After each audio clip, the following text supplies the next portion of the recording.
sin ပေးပို့တာလဲရာထောင်ချီလို့ပဲချစ်စကားလာလာလေးတွေဖွဲ့ကຫນွဲကရင်အောင်ပြန်လေကသူမပေးခဲ့တောင်း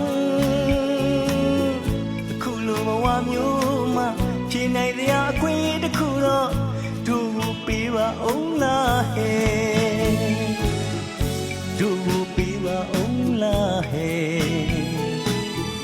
တို့နှစ်ယောက်ဟာလေးတေချာတွေးတော့မှကွယ်တစိမ့်လေးဖြစ်သွားခဲ့တယ်အားငယ်ရပါ